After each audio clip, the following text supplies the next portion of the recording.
Ministerio de Desarrollo Productivo de la Nación, específicamente desde un espacio que se constituyó hacia principios de año, denominado Consejo para el Cambio Estructural, que es un espacio que trabaja directamente con el ministro tratando de construir una mirada de mediano y largo plazo desde la perspectiva de desarrollo productivo y con el horizonte de promover y de diseñar determinado tipo de intervenciones de política pública que puedan contribuir a inducir un cambio estructural en la matriz productiva.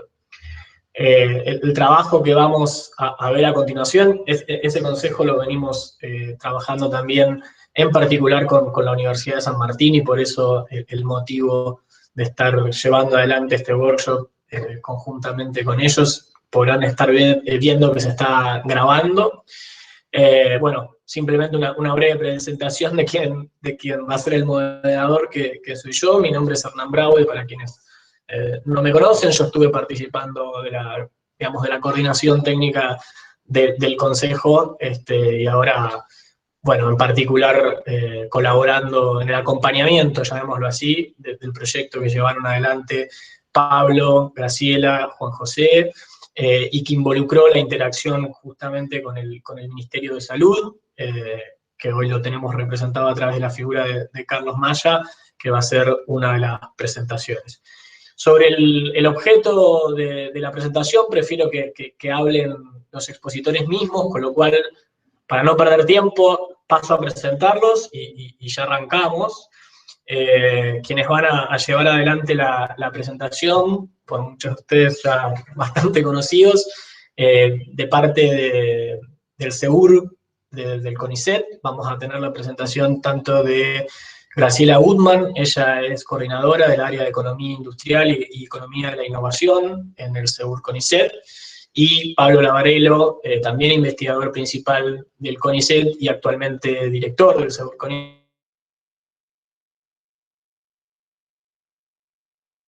además de docente. Va a estar conjuntamente con ellos Juan José Pita, que forma parte del equipo que lideran Graciela y Pablo, y que viene laburando, salió la informalidad sin querer, que viene trabajando el tema de biofarma ya hace bastante tiempo. Vamos a empezar con ellos, y a continuación la presentación de Carlos González Maya, de parte de la Dirección de Medicamentos de Alto Precio del Ministerio de Salud de la Nación. Pablo, entiendo que empezarías vos.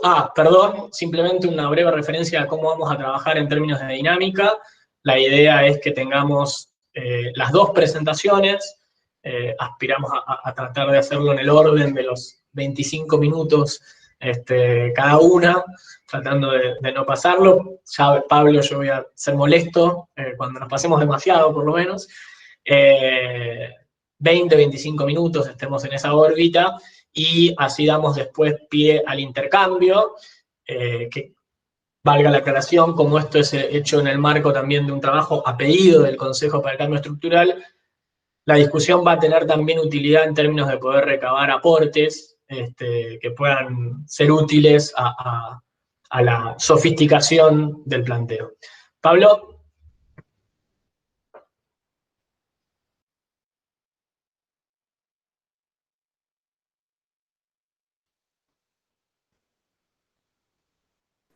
Hernán, voy a empezar yo. Pablo va a poner el PowerPoint. Voy a empezar. Perfecto, Graciela, adelante.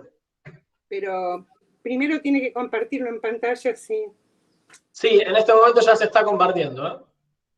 ¿Se está compartiendo? Sí. Perfecto. Bueno, entonces empiezo yo y trataremos de cumplir con los tiempos. No voy a detenerme para quién es este trabajo, ya lo dijo Hernán. Lo que nosotros tratamos de hacer, en función de lo que nos pidieron, fue articular un diagnóstico que sirva de base para la formulación de políticas para la promoción de la producción de biosimilares en el país, acorde con las demandas o los requerimientos del Ministerio de Salud y con el propósito de sustituir importaciones. Eso fueron, dale Pablo, los objetivos centrales, el objetivo principal, Y dentro de los objetivos secundarios, proponer de manera tentativa, jerarquizada y para la discusión, un conjunto acotado de moléculas complejas a través de las cuales se podría focalizar la política de sustitución de importación. Y al mismo tiempo delimitar y proponer áreas de intervención. Sí, la siguiente. El estudio se basó en información cuantitativa que nos proporcionó el Consejo sobre compras de obras sociales, sobre balance comercial, importaciones y exportaciones, en estudios especiales, en particular de Juan Correa, que hizo un estudio de la situación patentaria de las moléculas seleccionadas, y del Ministerio de Salud, que propuso un orden jerárquico de las moléculas en función de criterios sanitarios epidemiológicos. Y a partir de eso y de múltiples entrevistas que realizamos a informantes calificados del sector, a empresas e instituciones de ciencia y técnica locales, hicimos el estudio que comprende varias miradas, varios análisis que se articularon al final. Muy rápidamente, el tipo de base que nosotros tenemos, aquí hay unas figuras cuantitativas, voy a poner más las figuras proporcionales porque es lo más fácil. La base contenía un 54% de moléculas correspondientes a pequeñas moléculas, o sea, a la industria farmacéutica tradicional de síntesis químicas, un 46% a biológicos, de los cuales la mayoría, como ven, son biotecnológicos. Y dentro, todo esto es la participación en las compras de las obras públicas seleccionadas. No estamos hablando del mercado en general de biotecnológicos en Argentina. Y dentro de este universo, el grueso de los biológicos en la demanda de las obras públicas son originales, 90% originales, drogas originales, y un 10% biosimilares. Dentro de los biosimilares, la gran mayoría es de producción nacional y solo un 9% es importado. Y dentro de los biosimilares, los anticuerpos monoclonales y las proteínas de fusión son las más importantes, o sea, moléculas complejas de la segunda oleada de biotecnología.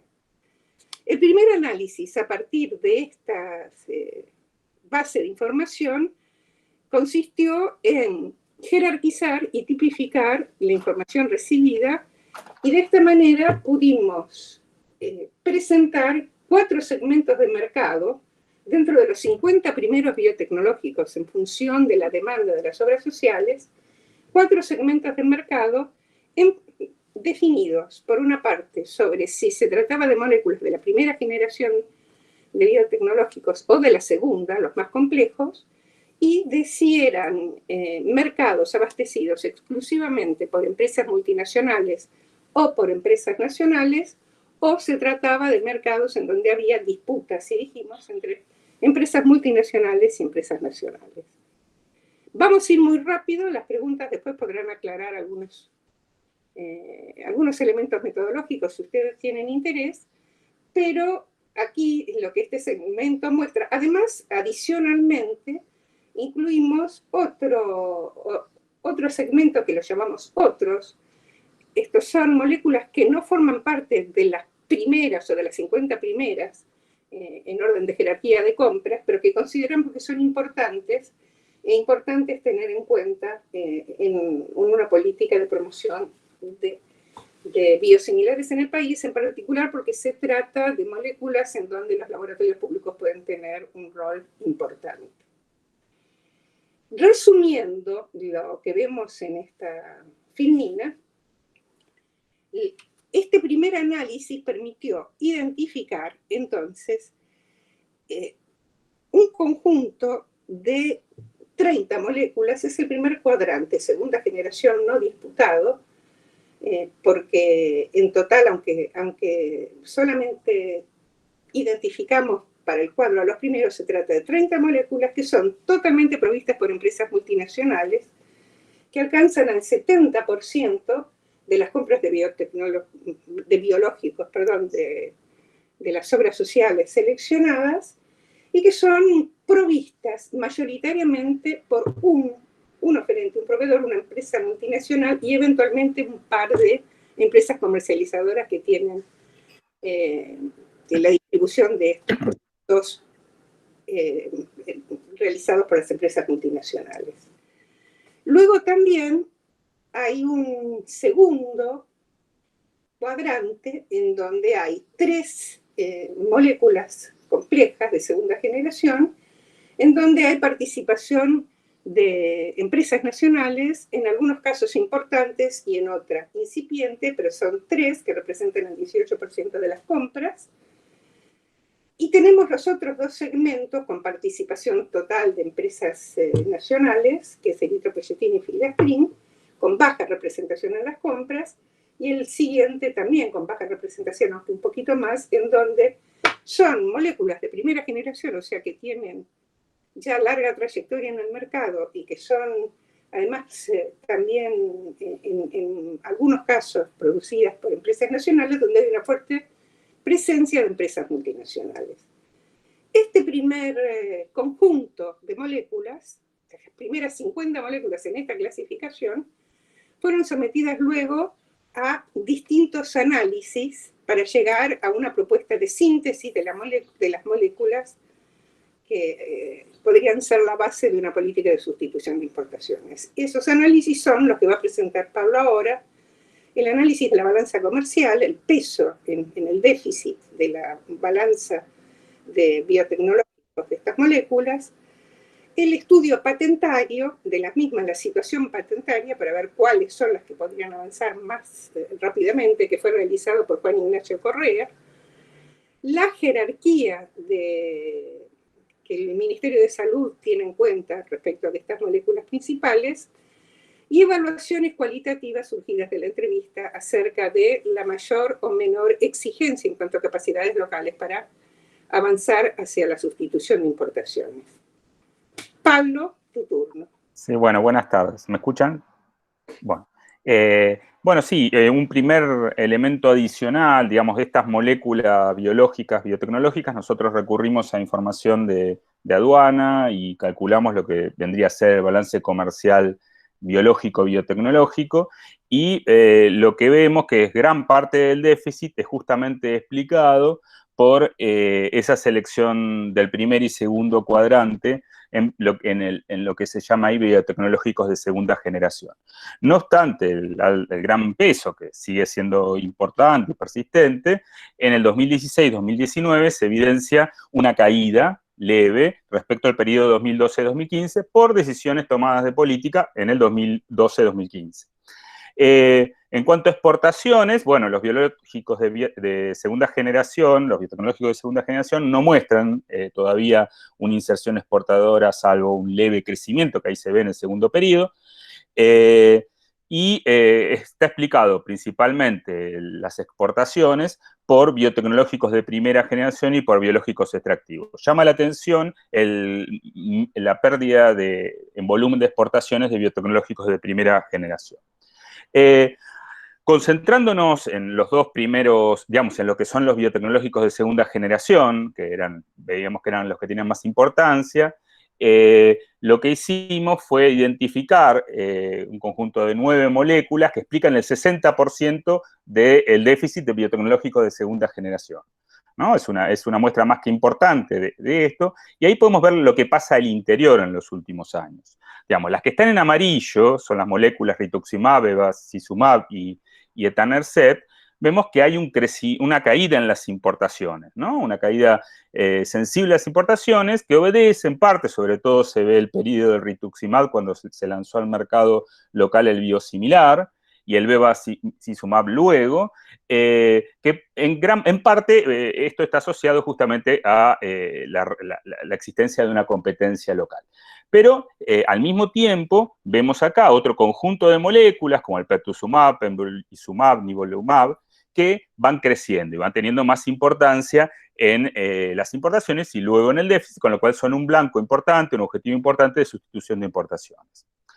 Cuando nosotros comparamos en la línea gris, esto es escala logarítmica, a la derecha, en millones de dólares, las importaciones, y a la izquierda, en kilogramas, siempre en escala logarítmica, lo que podemos ver es que para la mayoría de las moléculas que son de segunda generación, todas las que terminan en MAB, los monoclonales, hay, digamos, una correspondencia en su jerarquía entre el valor monetario y los kilos, aproximadamente. Y hay ciertas moléculas, como las de primera generación, como el interferón beta 1A, y como el factor 8, donde esa relación no se da. O sea, hay un alto valor en dólares por gramo, lo cual implica un menor requerimiento de escala en cuanto a bioproceso. Pero bueno, un poco esa lógica lo que vemos es la gran diferencia entre la segunda y primera generación.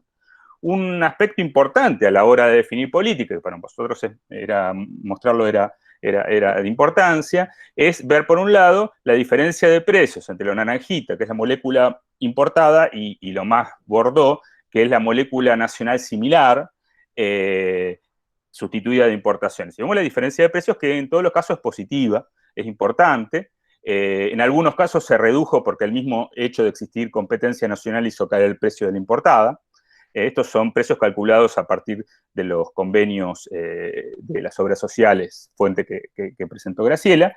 Y en términos de ahorro de divisas, a partir también de una estimación, es posible decir que con un horizonte temporal a 4 años se podría ahorrar, según la hipótesis más pesimista optimista, anualmente entre 84 y 47 millones de dólares, entre 47 y 84, tomando solamente los 5 biosimilares más importantes de segunda generación y potenciar 4 biosimilares nacionales de primera generación.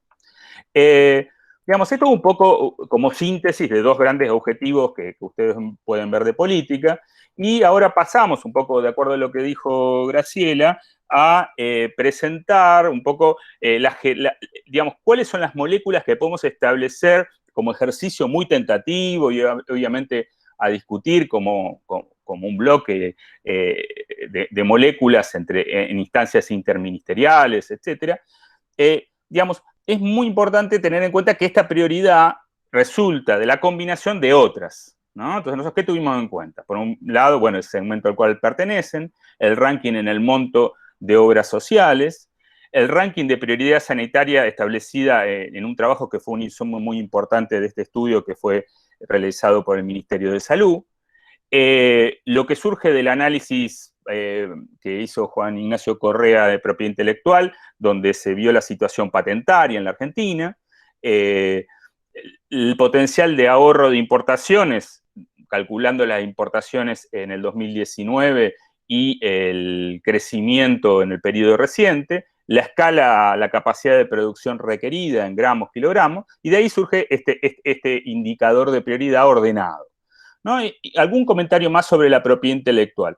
Acá es importante ver que las que están en verde son aquellas que o no tienen patente registrada en la Argentina o tienen patente registrada, pero está vigente, está por vencer, digamos. Las que están en amarillo pueden ser o moléculas que tienen patente vigente o que tienen patentes en trámite. Esta está por vencer este año, pero lo pusimos en amarillo porque hay alguna reivindicación de proceso de purificación que puede llegar a bloquear. Lo cual, que estén acá la situación patentaria, uno diría, bueno, es una puerta abierta. Sí, es una puerta abierta, pero donde exige una estrategia activa de propiedad intelectual de vigilancia, o una estrategia activa más clara en cuanto a alentar las oposiciones a partir de datos técnicos ante presentación de los productores o los oferentes de las drogas de referencia. O sea, esto es un aspecto muy importante, que es importante mostrar las dos cosas, las dos conclusiones. Digamos, obviamente dar respuesta y poder responder a un objetivo de este tamaño requiere tener en cuenta que hay una gran heterogeneidad al interior de lo que podríamos decir la industria biofarmacéutica, ¿no? Donde hay distintos tipos de trama que enfrentan distintos tipos de barreras o umbrales, ¿no? Umbrales que son regulatorios, umbrales de I+D, umbrales de alcanzar buenas prácticas en manufactura, umbrales de inversión, umbrales de tener capacidad de escalado, de producir lote piloto como primer barrera para saltar de laboratorio a la producción masiva, ¿no? Entonces, este conjunto de umbrales está en verdecito cuando los alcanzan, está en amarillos cuando están entre medio y en rojo rosado cuando hay que trabajar más. Digamos, nosotros vimos distintas situaciones de acuerdo a las tramas. El primer conjunto de tramas son las tramas donde intervienen empresas y organismos públicos, institutos de investigación, tramas público-privadas, donde la empresa o la organización que lidera está internacionalizada, aunque la producción local, hay producción local del ingrediente activo, tanto en primera como en segunda generación. Segundo tipo de tramas son tramas donde hay empresas que producen, también tienen capacidad de producción de principio activo, pero solamente por el momento en primera generación, aunque tienen potencial entrada y pueden estar explorando entrar en segunda generación. Tramas potenciales, pues son aquellas que no producen, pero están explorando entrar en una etapa de formulación para luego ir avanzando gradualmente hacia producción de principios activos, generar empresas de base farmacéutica, farmoquímica, que pueden llegar a avanzar en ese sentido. Y por último, la cuarta trama, también potencial, que está muy asociado a lo biológico, que es una trama de los laboratorios públicos, donde allí también vemos de que como vemos, predomina en cierta medida ciertos umbrales que todavía es necesario alcanzar, pero en temas de I+D y de buenas prácticas de manufactura, alguna parte del proceso, alguna de las empresas, en particular una, el Laboratorio Modelo de Córdoba, lo alcanzaría. Entonces, en ese marco podemos ver más amarillos incluso que en el caso de la trama 3 privada.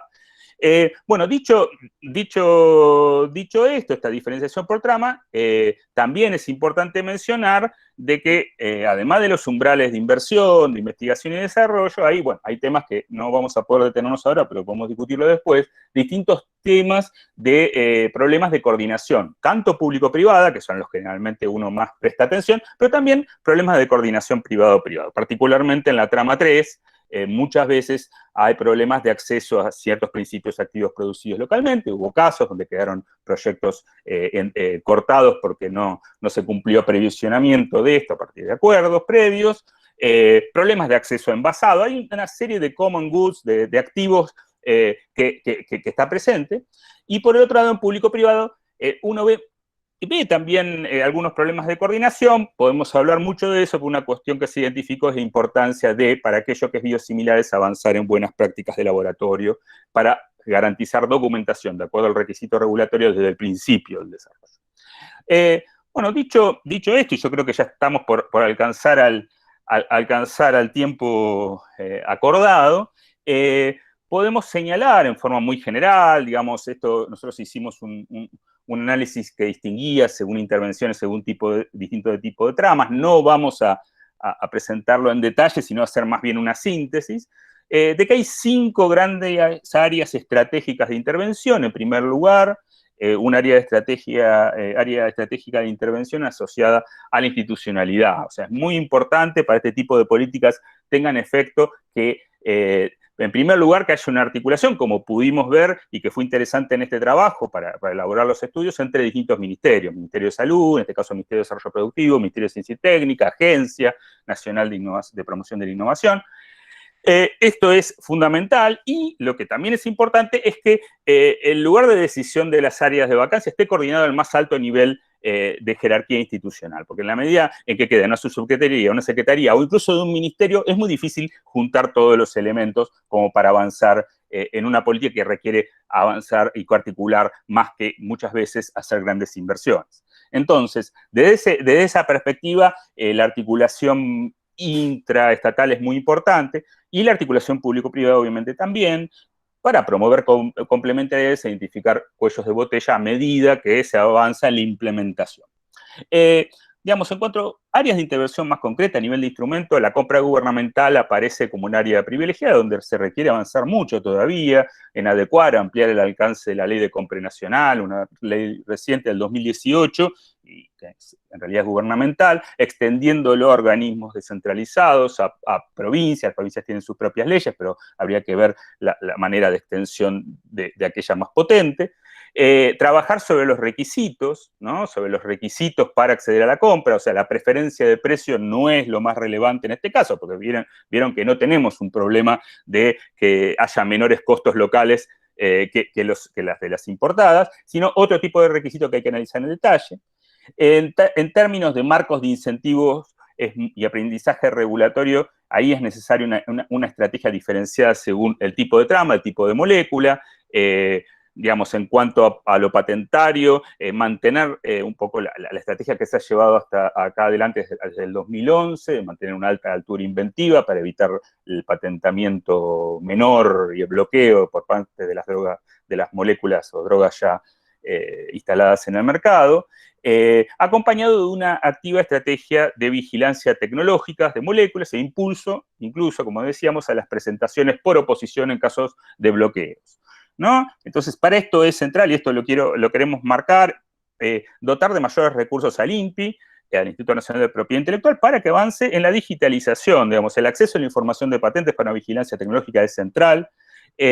Bueno, en términos regulatorios, este es un terreno que requeriría otro estudio aparte, donde claramente es necesario seguir avanzando en senderos regulatorios para biosimilares con clínicos abreviados, que cumplan con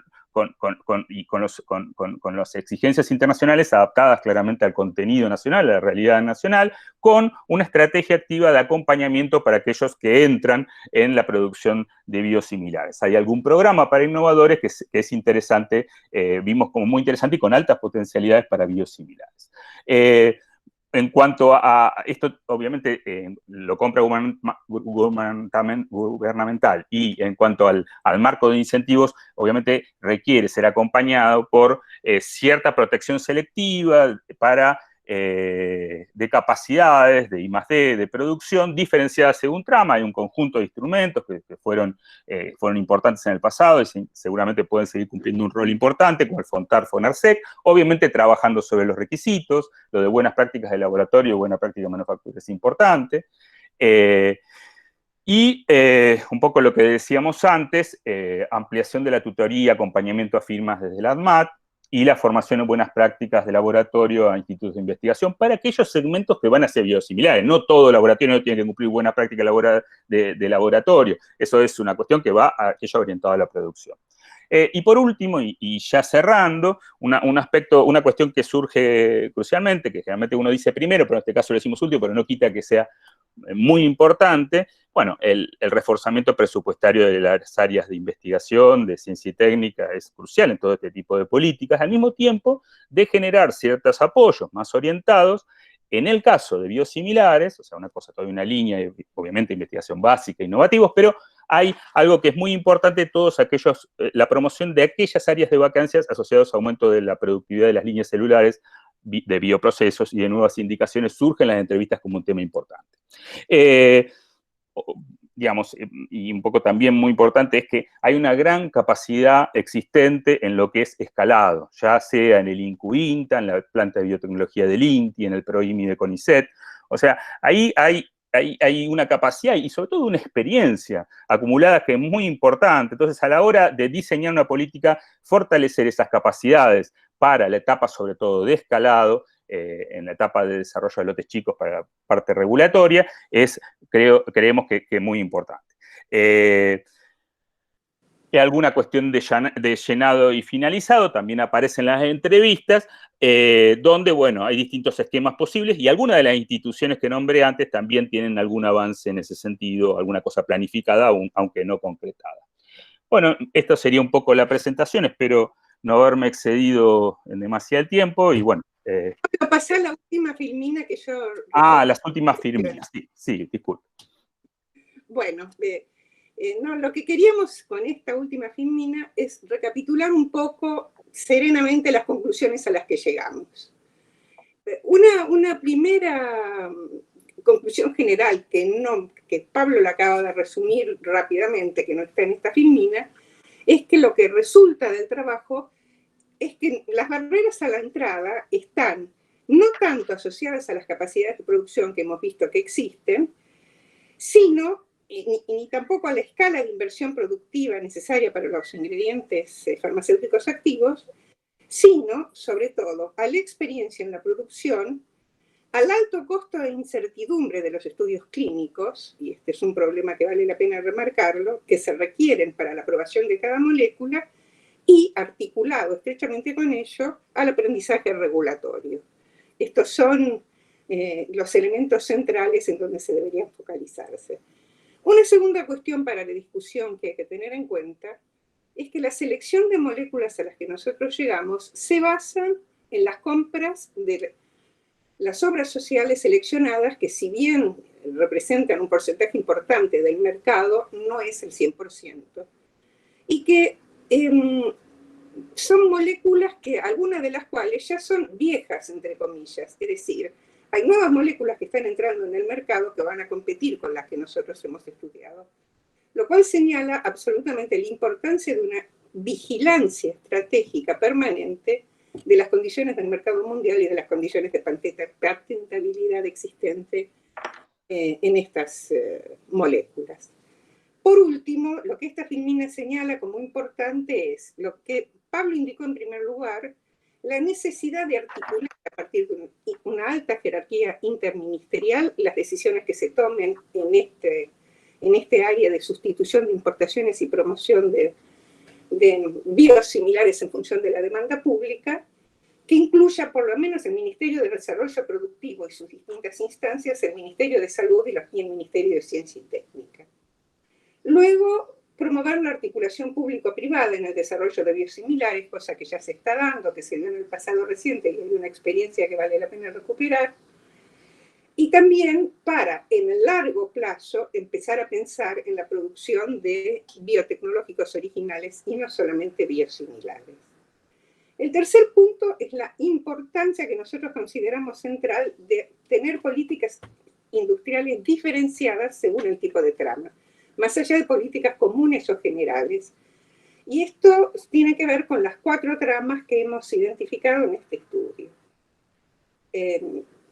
Consolidar la trama 1 de empresas manufactureras de IFAs de segunda generación, con sustitución de importaciones, fortalecer las tramas 2 de empresas que están con IFA de primera generación, a partir de sustitución de importaciones y de promoción de exportaciones, porque estas empresas tienen una parte importante de su producción que se vuelca al mercado externo, promoviendo su avance a las moléculas más complejas, densificar el tejido local biofarmacéutico, porque si bien es importante, es relativamente acotado en cuanto al número de empresas, apoyando a las empresas farmacéuticas que están iniciando su entrada en el segmento de los biosimilares, en el segmento de los biotecnológicos, y por último, fomentar en el mediano plazo la producción pública de biosimilares en la trama 4 de empresas de laboratorios públicos.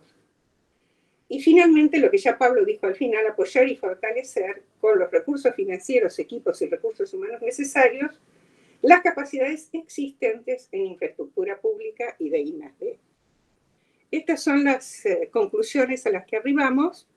Gracias por la tolerancia en los minutos pasados y estamos abiertos después a consultas. Gracias, Graciela. Gracias, Pablo. Estuvimos bastante cerca, así que... No tuviste que sacar... Felicitaciones. Carlos, si te parece, pasamos a la presentación del Ministerio de Salud, que incluso fue referenciada, si no me equivoco, en el marco de la presentación recientemente hecha.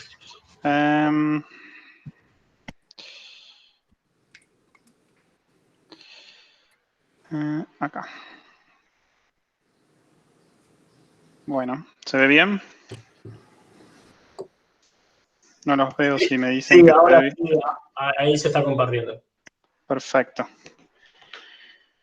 Bueno, mi nombre es Carlos González Maya, yo trabajo como asesor técnico en la Subsecretaría de Medicamentos e Información Estratégica para el Ministerio, básicamente en 2 áreas. Una es en la CONETEC, en donde estoy en la parte de coordinación de evaluaciones de tecnologías sanitarias, y en la Dirección de Coberturas de Alto Precio como asesor, bueno, que es desde el lado donde nos llegó esta priorización de biosimilares. Déjenme decirles que me pone muy contento que haya esta iniciativa y sobre todo que se planifique a mediano o largo plazo.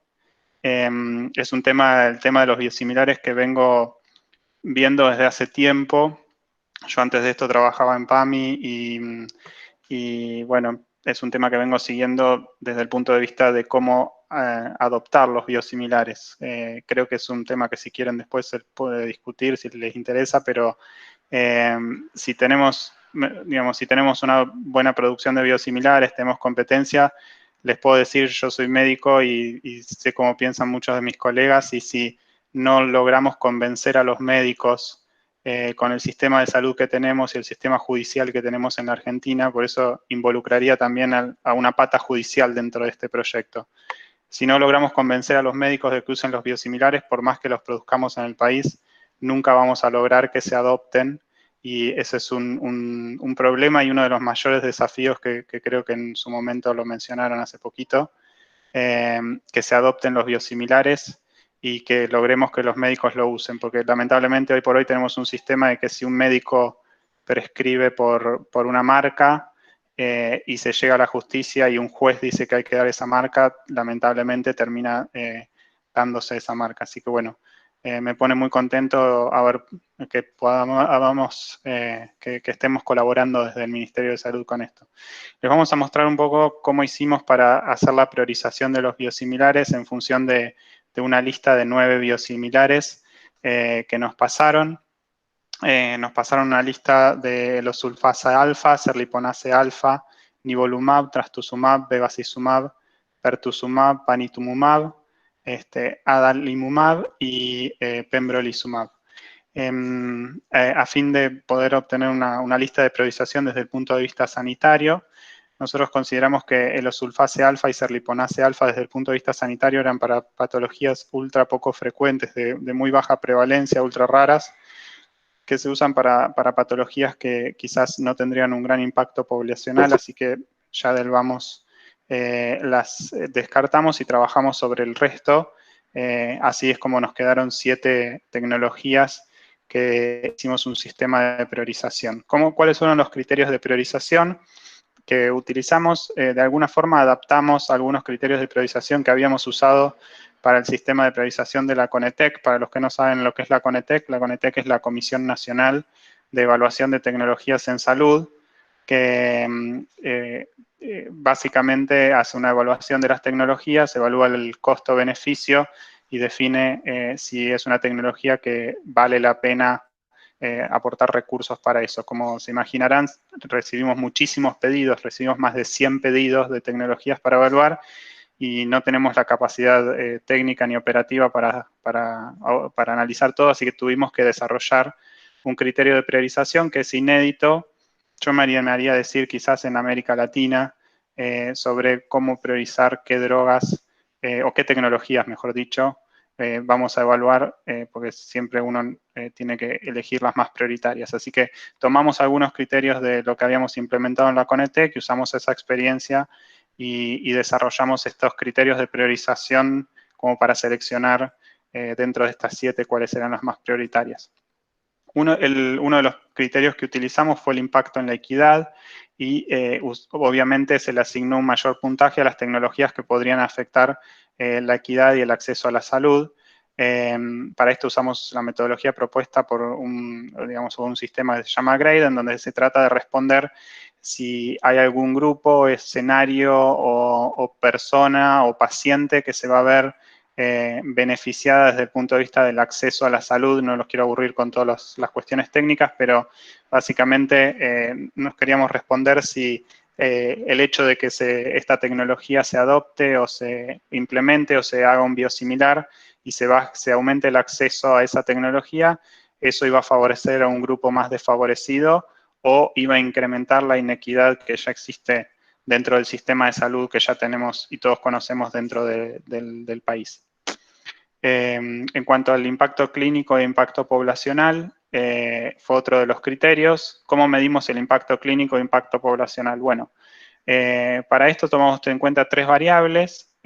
Por un lado, la cantidad de biosimilares por cada una de las tecnologías disponibles en el país.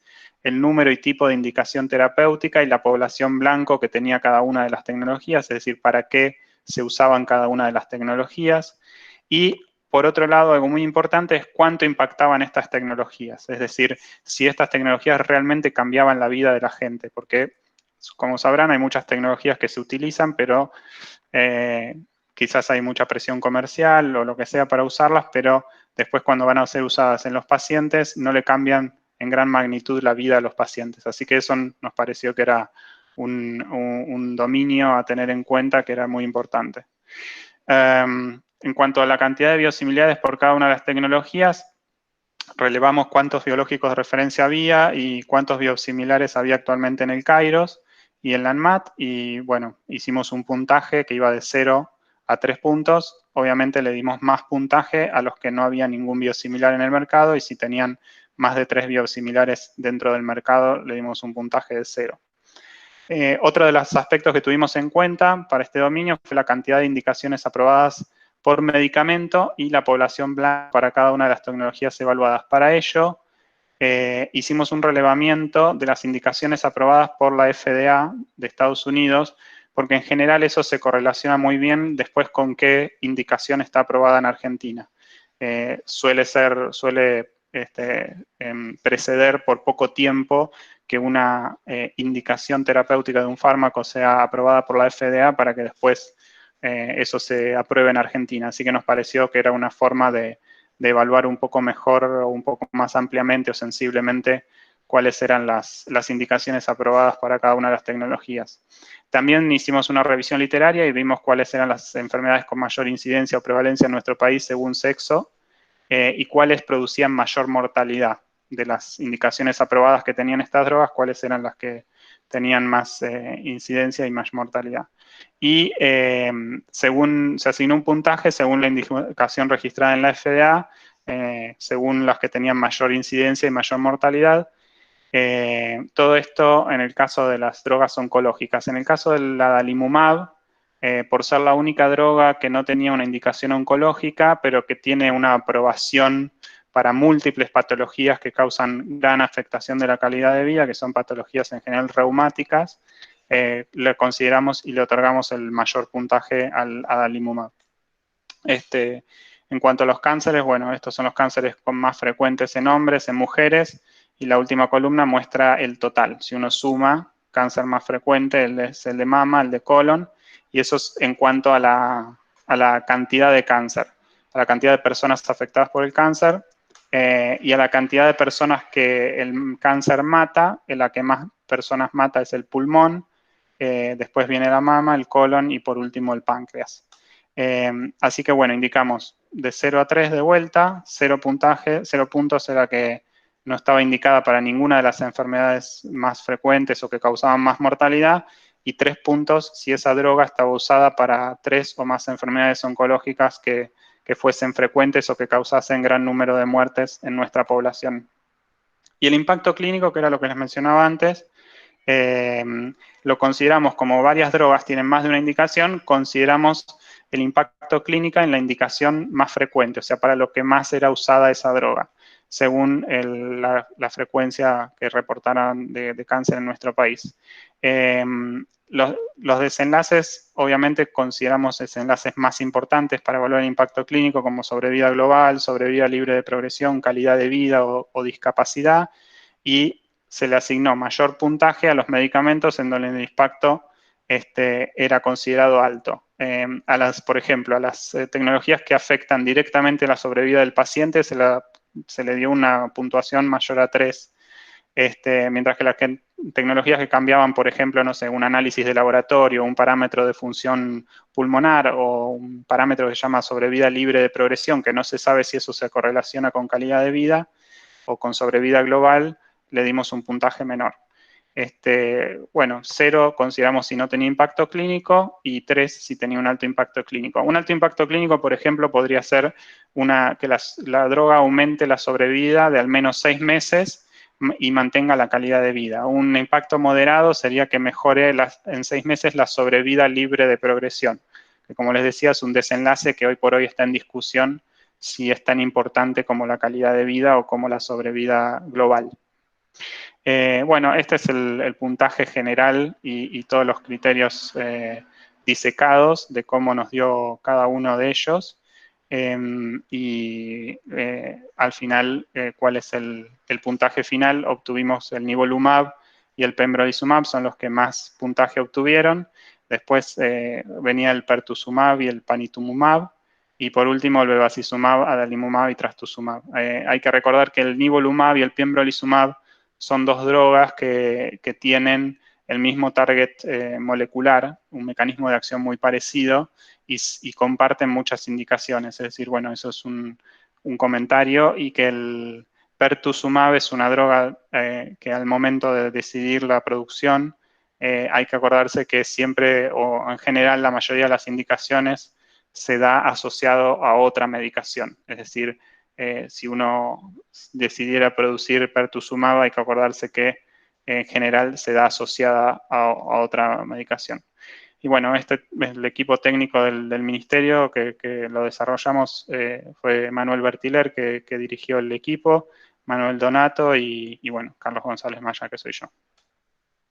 Nada más. Muchas gracias, Carlos. Bueno, recuperamos parte del tiempo, así que vamos a poder dedicar bastante al intercambio. Una breve recapitulación para quienes por ahí se cayeron en el medio, digamos, de las presentaciones. Por un lado, digamos, la presentación de Carlos, que hizo referencia a los criterios de priorización desde la perspectiva de la salud, de una serie de moléculas asociadas a los biosimilares, y en la presentación de Pablo y Graciela, en donde el criterio de organización de la información o del comando, digamos, estuvo apuntalado por una lógica de desarrollo productivo, que se cruza con esta priorización desde la perspectiva de la salud que explicó Carlos, en donde lo que pudimos ver es, por un lado, el impacto económico que está teniendo esto, ya no a un nivel, digamos, micro, no a un nivel de una familia y por lo tanto de la accesibilidad a la salud, sino a su vez al impacto social, a lo que esto demanda tanto de las arcas públicas como, para los que nos dedicamos más al desarrollo económico, demanda de divisas. Pudimos ver un significativo y creciente impacto en términos de déficit comercial, con lo cual, a partir de esa priorización, entender cuáles son aquellas que podrían representar desde el punto de vista de los condicionantes legales oportunidades de mediano plazo para avanzar en un proceso de sustitución, digamos, de producción local de esas moléculas, y para avanzar en ese proceso de producción local de moléculas, cuáles son las condiciones de partida, digo, partida entendiendo al día de hoy, no es que se inicia el mundo hoy, sino de partida al mundo de hoy, en términos tanto de las capacidades del sistema institucional, entendiendo público, entendiendo portar al subsistema científico-tecnológico fundamentalmente, como las capacidades del subsistema productivo fundamentalmente corporizado en el entramado de empresas provenientes en su mayor parte de la farmoquímica y que en casos muy puntuales, por lo menos hasta la fecha, se han involucrado en esta actividad y que en el planteo de Pablo y de Graciela se manifestaban estas distintas tramas, ¿no? Donde tenemos distintos entramados de empresas, distintos grupos de empresas en distintas condiciones para poder llevar adelante o para poder contribuir a este proceso de producción local. Esto es una breve síntesis como para que a partir de ahora les propongo la siguiente metodología. Si les parece bien, hacemos por el chat como el llamado a la palabra, y voy a invitar a que usemos en la medida de lo posible la cámara. Si da mucho pudor lo hacemos por texto, pero así lo hacemos un poquito más cálido. Quien busque alguna pregunta lo pone por el chat y le damos vía por cámara y por voz.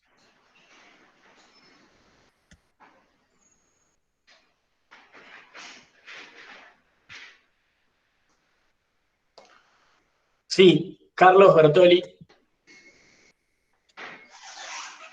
Buenas tardes, ¿me escuchan ahí? Perfecto. Si querés, Carlos, aprovechar para presentarte, así todos más o menos sabemos quién está del otro lado. Mi nombre es Carlos Bertoli, yo soy biólogo, en este momento estoy viviendo en Bariloche y trabajo en CONICET. he pasado por la ANMAT en su momento y vinculado en particular a la Dirección de Productos Biológicos. Y venía por ese lado la pregunta. Siento que la normativa actual que hoy tiene ANMAT es bastante conservadora en cuanto a los estudios que requiere en términos de eficacia, seguridad, etc. ¿Cuáles piensan ustedes que debería ser el rol de ANMAT, en particular del área de productos biológicos, para fomentar el desarrollo de biosimilares? Y en particular, ¿cuáles deberían ser los principales cambios que deben darse en ANMAT para poder hacer este acompañamiento en el desarrollo del que hablaban y que no resulte finalmente un obstáculo la parte reglamentaria, ¿no? Gracias.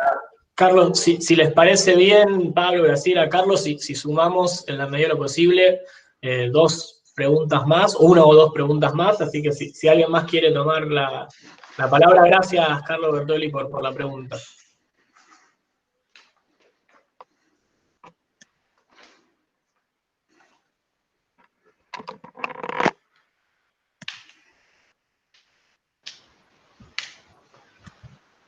Bueno, mientras se piensan nuevas preguntas, que agradecemos, a ambos tres, digamos, quien quiera tomar la palabra. Yo si quieren, digamos, porque hace poco estuve revisando el tema, como les decía, es un tema que me interesa, lo de los biosimilares, desde diferentes puntos, y hace poco estuve revisando qué es lo que pide la ANMAT para aprobar un biosimilar, y la verdad que hay varios aspectos con respecto a esto. Por un lado, como les decía, los biosimilares, uno de los principales desafíos es que los médicos los adopten, y un problema es que los países y las agencias regulatorias no son claras en cuanto a cuáles son los criterios de sustitución e intercambiabilidad de los biosimilares, que son 2 conceptos súper importantes para el día a día en los médicos que lo van a usar o en los prescriptores que van a decidir indicárselo a un paciente. Y cuando vos no sos claro con respecto a esto, no incentivás el uso. Entonces, por un lado, no hay una regulación en cuanto a la intercambiabilidad y la sustitución de la ANMAT. Y no dice, claramente la ANMAT no especifica qué estudios necesitan hacerse para definir si un biosimilar es intercambiable o sustituible por el biológico de referencia o por otro biosimilar. Y por otro lado, tampoco es del todo clara en cuanto a qué tipo de estudios necesitan ser presentados para aprobar un determinado biosimilar. Nosotros tuvimos un ejemplo en la Conetec el año pasado, en donde no fue muy difícil definir cómo había sido aprobado un biosimilar que se usa para uso ocular. Es decir, era un biosimilar que estaba siendo usado para otras indicaciones y ahora se iba a aprobar para uso ocular. Entonces, tampoco es clara la ANMAT en cuanto a qué estudios son necesarios para ver si ese fármaco o esa droga o esa molécula puede ser usada en otras indicaciones. Yo creo que hace falta que la ANMAT se expida un poco más, digamos, un poco más claramente sobre cuáles son las reglas de juego como para favorecer el uso de biosimilares.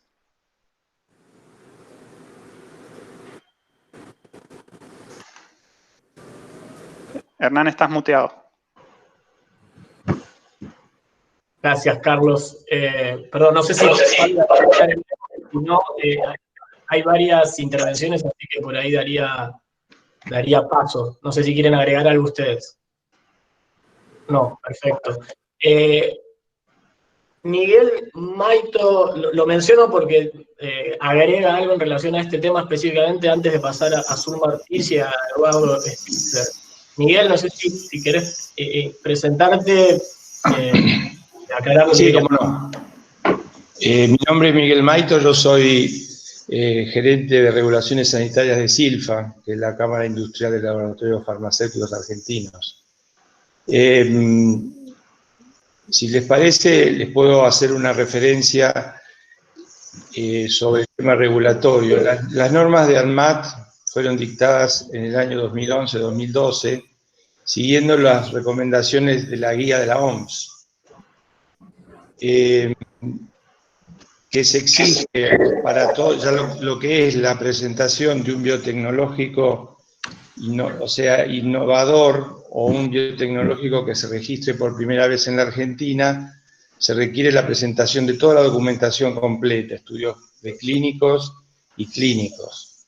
Y además de ese requerimiento hay una guía para lo que es el registro y autorización de comercialización de un medicamento biosimilar a un producto ya registrado en la ANMAT. Que esto estableció una diferencia con respecto al procedimiento de registro de las moléculas de síntesis química en Argentina. Con lo cual, para aprobar un biosimilar, básicamente un anticuerpo monoclonal, la ANMAT pide hacer un estudio clínico de comparabilidad entre el producto innovador, que tenga registración, y el producto, digamos, que se va a fabricar en el país. Y además la ANMAT, además de esas 3 disposiciones que son del año 2011-2012, en su página web tiene guías que tienen que ver con los cambios por registro, vinculados a temas de estabilidad, es decir, una serie de guías complementarias que la ANMAT ha ido publicando digamos, en su página web. Ese es un poco el contexto general, es decir, seguimos los lineamientos internacionales porque no podría ser de otra manera que una industria como la biotecnológica, que obviamente tiene la aspiración de poder exportar, y de hecho creo que lo están haciendo algunos países, evidentemente en esto hay que seguir el lineamiento, digamos, regulatorio internacional, que primero fue desarrollado por la Unión Europea y por la OMS. Así que bueno, esto es lo que quería, digamos, Miguel, Eduardo, más que te moleste, tenés el micrófono abierto, pedí que te lo silencien, pero no está funcionando. Si podés silenciar el micrófono, Eduardo, por favor. Gracias. Sí, Miguel, perdón. Sí, esto es un poco sintéticamente lo que quería expresarles, digamos, ¿no? Es decir, para que en esa línea estamos totalmente alineados a las guías internacionales en la materia. Gracias. Perfecto, gracias Miguel. Hay una pregunta de Zulma Ortiz que ahora te voy a dar paso, pero me imagino que Eduardo Spitzer debe tener que decir algo en relación a esto, por eso querría darte la palabra ahora y después pasamos al otro tema que es Zulma de los ensayos clínicos. Muchas gracias, Hernán. Me presento, Eduardo Spitzer, director científico del laboratorio LEA, el laboratorio que ha aprobado los 2 primeros anticuerpos monoclonales biosimilares de nuestro país, y también el anticuerpo monoclonal bevacizumab de utilización en oftalmología, como comentaba Carlos. Hacer una breve introducción de que está muy claro qué es lo que pide ANMAT para moléculas biosimilares, está alineado a la guía 2009 de OMS, y en el caso de bevacizumab oftálmico no está aprobado como biosimilar, sino que está aprobado como principio activo conocido con nueva indicación terapéutica, y es por eso que la administración solicitó un estudio clínico específico en maculopatía degenerativa asociada a la edad, versión, digamos, lo que es la maculopatía húmeda, pero ese producto, desde el punto de vista regulatorio, no es un biosimilar, que es lo mismo que pasa en Estados Unidos con el caso de las filgrastines y los interferones. El primero está aprobado como innovador y el resto también como innovadores. No solo el Sarxio fue aprobado como biosimilar, y es lo mismo que siguió en nuestra administración. Un estudio clínico específico para una nueva indicación de un principio activo conocido. Y en lo que es intercambiabilidad, recordemos que solamente hay una guía borrador de la FDA. Ningún país tiene una guía establecida de intercambiabilidad. EMA, que tiene más de 47 biosimilares, aprueba los biosimilares como intercambiables y deja la potestad a cada país de la Comunidad Europea en definir si requieren algún concepto específico de intercambiabilidad, y en la Argentina los biosimilares se aprueban como intercambiables. Por eso que tiene mismo principio activo, mismo nombre, en Europa también, y solamente Estados Unidos, al no poder haber tenido implementada su guía de intercambiabilidad, designó el tema de los prefijos y los sufijos En Estados Unidos los biosimilares se aprueban con un sufijo al final de 4 letras, por ejemplo, bevacizumab-AMGN significa que es un bevacizumab de Amgen versus un bevacizumab de Pfizer que tiene otro código, y es la única vía que han incorporado para poder diferenciar tratamientos en pacientes de originales versus biosimilares. Ese es el comentario. Gracias, Eduardo. Ahora sí le daría este bloque. Creo, primero agradecer las intervenciones. Este era el objetivo de este tipo de intercambio. Zulma Ortiz, recordando si podemos presentarnos, no todos sabemos quiénes somos, así que, y la pregunta que dejaste ahí en el chat. Muchas gracias, Hernán. Mi nombre es Zulma Ortiz, yo soy médica reumatóloga, directora del Instituto de Investigaciones Epidemiológicas en la Academia Nacional de Medicina, y mi particular interés, porque no alcancé a tomar bien notas, fue un comentario de Graciela en relación a, ella estaba hablando de las barreras, y mencionó algo así como un alto costo por la investigación clínica en relación a los ensayos clínicos. La verdad es que no alcancé a entenderlo. Por eso quería, si ella podía repetirlo o profundizar un poco. Gracias. Adelante, Graciela. Hola, Zulma. Sí, buenas tardes. Lo que nosotros detectamos a través de entrevistas de empresa y los estudios que hemos realizado es que la etapa de estudios clínicos es costosa para las empresas. Y es costosa y es riesgosa y requiere de apoyo tanto público como digamos, el salto de la I+D al escalado, las muestras para realizar los estudios clínicos, y como recién nos comentaba Eduardo Spitzer y también Miguel Maito, cuáles son los estudios de comparabilidad que se necesitan.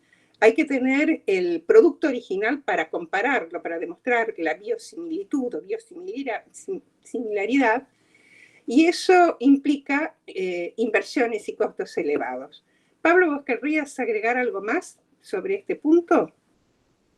No, está perfecto, nada más. Entonces eso es lo que nosotros señalamos como un momento importante de barreras a la entrada en estas industrias. Perfecto. Se complementó con los comentarios de los colegas. Muchas gracias. Ok. Gracias, Zulma. En este momento no tengo preguntas en el chat. Doy un par de segundos a ver si aparece alguna. En el entretanto aprovecho para comentar un poco sobre el proceso de trabajo, sobre todo con la participación de mucha gente vinculada a la industria o al subsistema científico y tecnológico, o gente que ha tenido que ver de manera muy significativa con construcciones de capacidades institucionales en el ámbito del subsistema científico y tecnológico, entre la gente que está presente ahora. Este trabajo, además de todo el procesamiento de las bases de datos que hicieron referencia a Graciela y Pablo, implicó la realización de una treintena de entrevistas, si no tengo más o menos, no tengo hecho mal el número, en donde hemos intercambiado, digamos, información y requerido información y tenido entrevistas con la ANMAT, por supuesto, con el área encargada del tema de biosimilares, pero también con todas esas instituciones del subsistema científico y tecnológico que mencionan Graciela y Pablo en su informe, es decir, con el PROINI, con el INCUINTA, con el INTI, con los grupos de investigación de las distintas universidades del país que tienen capacidad, digamos, de desarrollo o potencial en lo que tiene que ver con desarrollo de clones biosimilares, y aproximadamente, a esta altura ya no he perdido el número, pero más o menos una decena de empresas, y no sé si me estoy olvidando de algún actor en este proceso, además de obviamente interactuar, como dijimos, con las prioridades del Ministerio de Salud. Hecho este comentario sobre el proceso de trabajo, vuelvo a saber si hay alguna inquietud o algún comentario, insisto, por el talante de los presentes. Creo que podemos no solo hacer preguntas, sino también hacer reflexiones.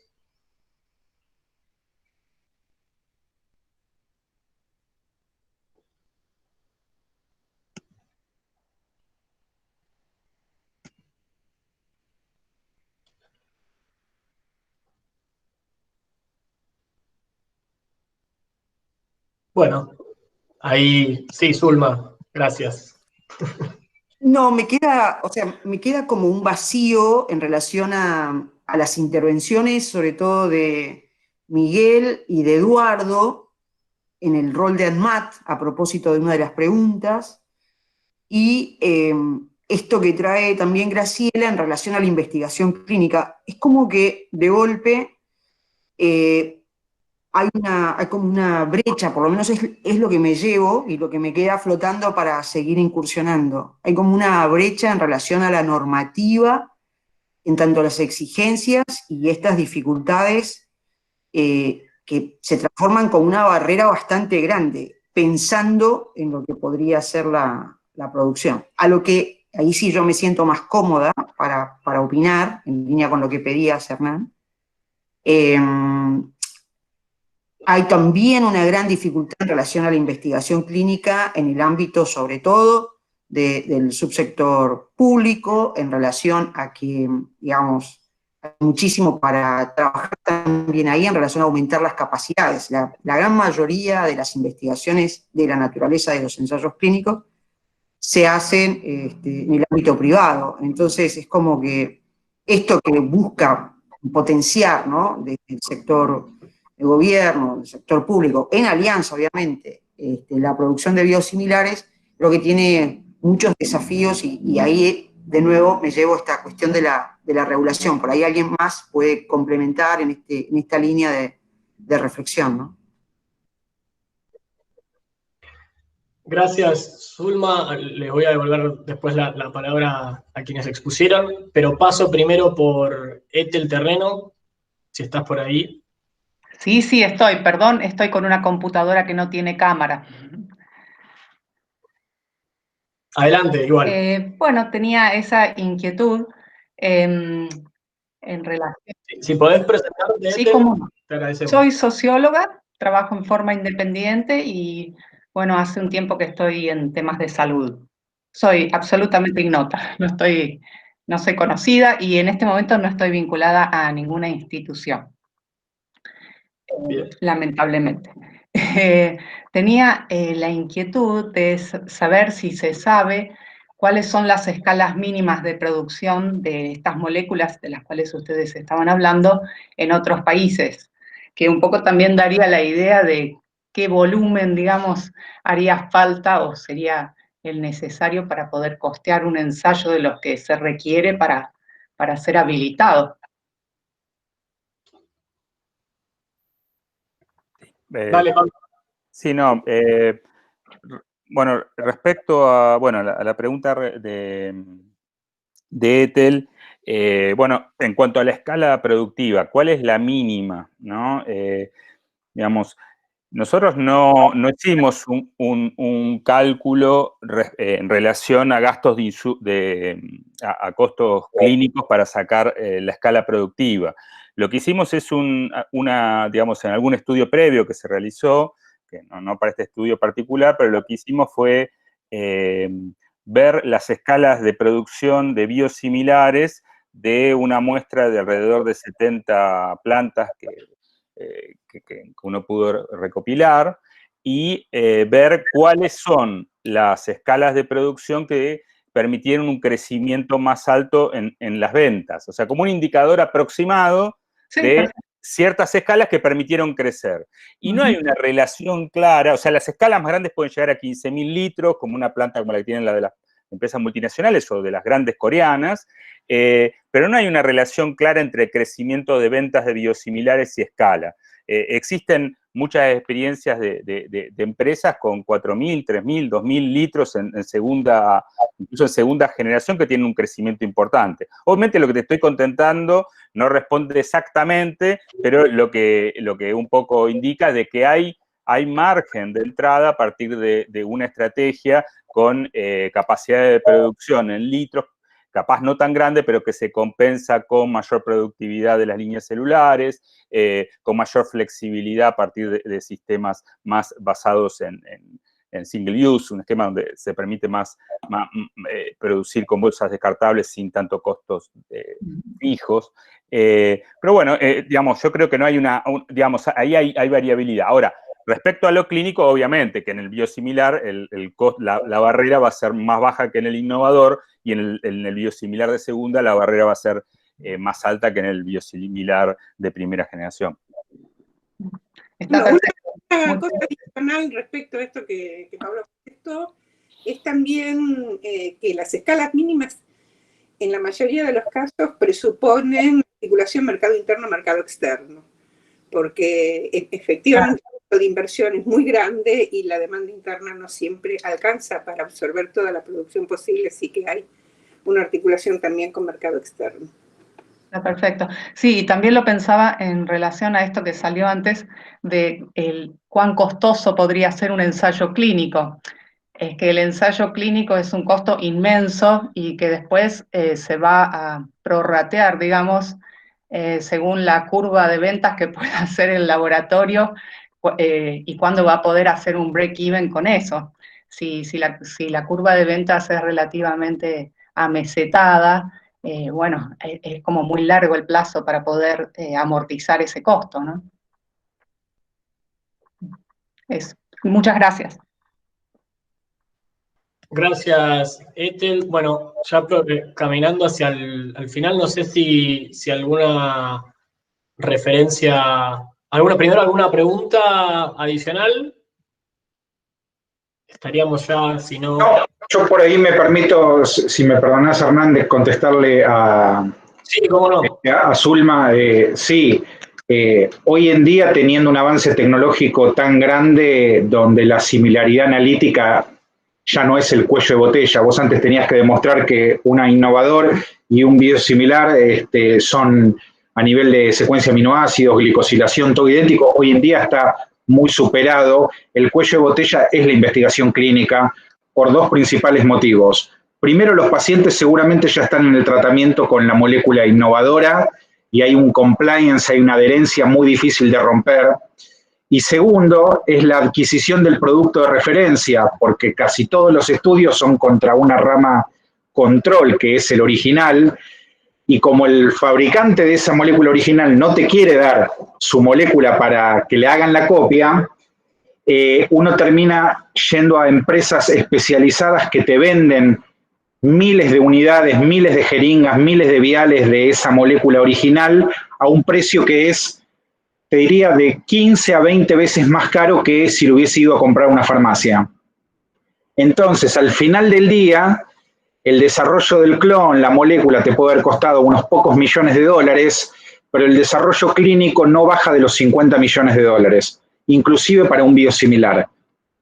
Entonces, el cuello de botella es ese, porque no solo tenés que conseguir el paciente, el producto de referencia, sino que salvo en esquemas oncológicos, donde lamentablemente el curso de la enfermedad ya es conocido y es de pocos meses, en el desarrollo de biosimilares de enfermedades autoinmunes, vos sos reumatóloga, sabés muy bien que en un estudio de artritis reumatoidea midiendo DAS28, mínimo necesito un año de evaluación. Entonces, también es una etapa de años de investigación clínica. Solo eso. Gracias. Muchas gracias, Eduardo. Miguel creo que pidió la palabra también, y no sé si Carlos, lo que sí les quería plantear, la idea es que cerremos 4:30 para que la mayor parte del tiempo estemos todos, así que sí podemos hacerlo más sucintos posible. Muy breve, o sea, digamos, siguiendo un poco lo que dice Eduardo, el costo de un proyecto de poner en el mercado un biosimilar es alto. Y es fundamental en esto todo lo que es el criterio que han planteado tanto Graciela como Pablo de la importancia de la articulación público-privada, que nosotros apoyamos totalmente como sector privado, y la importancia de vincular esto con el Ministerio de Ciencia y Tecnología y todo lo que fueron los fondos del FONARSEC, que en su primera, digamos, edición que tuvo digamos, se concretó en concreto en plantas, en proyectos. Es decir, Es muy difícil pensar en el desarrollo de nuevos biosimilares de esas moléculas que ustedes han puesto en su estudio como que hoy son exclusivas, moléculas exclusivas, porque están provistas por los laboratorios internacionales. Es muy importante ahí que haya una línea de fomento vía el Ministerio de Ciencia y Técnica, en donde en el costo del proyecto van a estar incluidos el costo del estudio clínico de comparabilidad que tiene que hacer el laboratorio biosimilarista.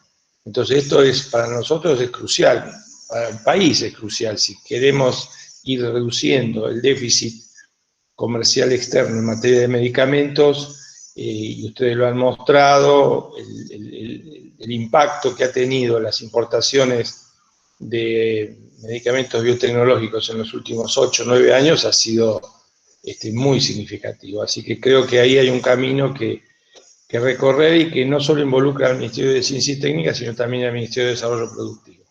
Gracias. Gracias, Miguel. Carlos, no sé si querías agregar algo, fuiste la última persona que pidió la palabra. Sí, en realidad muy cortito, más que nada porque Miguel hizo referencia a donde iba a apuntar yo, que era tener presente o consultar más que nada sobre la relación que hay con institutos de investigación, en particular con el área de CONICET, para los análisis de calidad, un poco retomando lo que decía Eduardo, entendiendo de que hoy el problema no es hacer un estudio de comparabilidad en términos de moléculas para poder identificar identidad entre moléculas. Eso está claramente superado y que hoy CONICET tiene un montón de equipos de última generación con tiempo ocioso para poder dedicar a los controles de calidad y de esa forma también impulsar laboratorios de menor porte, de los que están hablando, hacia el desarrollo de biosimilares. De la mano de eso y de los últimos avances tecnológicos respecto a la identidad, pensar también cuáles son las estrategias para abordar a los organismos reguladores para que los requerimientos que hay respecto a los estudios clínicos complementarios tal vez no sean tan profundos como tal vez lo que se plantean desde la FDA, en esto de que si bien hay criterios internacionales al respecto, no son homogéneos. No es lo mismo lo que plantea la EMA o lo que planteaba la FDA respecto a biosimilares y no toman las mismas medidas. Entonces, en ese sentido, creo que se puede articular con sectores del espacio público, como es el CONICET, para avanzar en estudios más profundos de identidad de moléculas que permitan trabajar en coordinación con los organismos reguladores en hacer estudios compactos clínicos para avanzar en biosimilares y no caer en repetir recetas, en este caso de organismos internacionales, que todos entendemos también que tienen otros intereses que no son simplemente la salud de su población. Entonces, tal vez llevarlo un poco más lejos. Era eso nomás. Gracias, Carlos. Me animo a hacer ahí un comentario nota al pie. También tener presente, como dijo Graciela, que en la medida en que estos desarrollos necesitan articularse con salida al mercado externo, esta cuestión del sello que llevan no es menor, ¿no? Digo, una cosa es pensando para la provisión local y otra cosa es pensando cuando el desarrollo tiene la necesidad de utilizar el espacio local como plataforma a la salida exterior. Ahí hay una complejidad que se agrega. No sé si Pablo, Graciela o Carlos quieren decir algo más. No, yo simplemente agradecer los comentarios. Uno aprende mucho siempre con estos intercambios, así que agradezco los comentarios que hemos recibido y la oportunidad de poder compartir con todos ustedes nuestro trabajo. Nada más. Muchas gracias. Perdón. Pablo, adelante, Pablo. Sí, no, bueno, también quería agradecer por la paciencia. Uno tira un montón de información junta y bueno, supongamos que se va a distribuir las presentaciones, así que bueno, estamos abiertos y eso nos parecieron muy interesantes los comentarios. Muchas gracias por la invitación y bueno, creo que esto es algo bastante dinámico, donde todos los países con el tiempo fueron aprendiendo y los invito, digamos, a ver un poco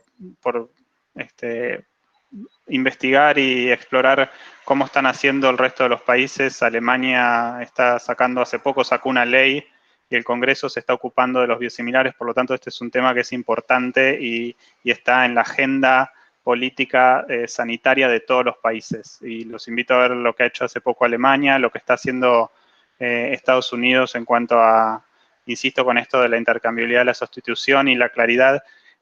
Son regulaciones que están saliendo estos años, 2018, 2019, 2020, y nosotros, como decían Miguel y Eduardo, tenemos regulaciones del ANMAT que datan de años, de hace aproximadamente unos 8 o 10 años, es decir, por ahí estaría bueno revisar y ver si tenemos actualizado como para favorecer la producción y que podamos proyectarnos también a nivel internacional, como decían recién. Ojalá lo podamos lograr. Gracias, Carlos. Yo simplemente recordar un poco el marco en el cual hacemos este workshop y recordarlo a los fines de también de invitarlos, de invitarlas a mantener el contacto. Como comenté al principio, esto fue que se llevó adelante en el marco del Consejo para el Cambio Estructural del Ministerio de Desarrollo Productivo, con lo cual la primer señal que se está enviando es que el Estado, a través del Ministerio de Desarrollo Productivo y en vinculación con el Ministerio de Salud, está planteando este tema y poniéndolo sobre la mesa, con lo cual, sumado a las entrevistas que hemos tenido, sumado a una serie de presentaciones primero internas que hubo de este proceso de trabajo, este momento de apertura forma parte de ese camino, así que además de los comentarios que hicieron hoy públicamente, están las vías de contacto de mail, o en su defecto nos podemos hallar por mecanismos como redes y demás. Bienvenidos los comentarios que no hayan surgido acá también de manera bilateral, porque todavía esto está en proceso, así que todo el tipo de sugerencia, de comentario, va a ser bienvenido para, como les decíamos, complejizar la forma de intervención que el Estado se termine dando. Siendo las 4:30 o casi las 4:30, muchas gracias y que tengan una buena tarde. Muchas gracias, buenas tardes a todos. Adiós. Luego. Adiós, gracias. Buenas tardes, adiós, gracias. Buenas tardes, chao. Adiós.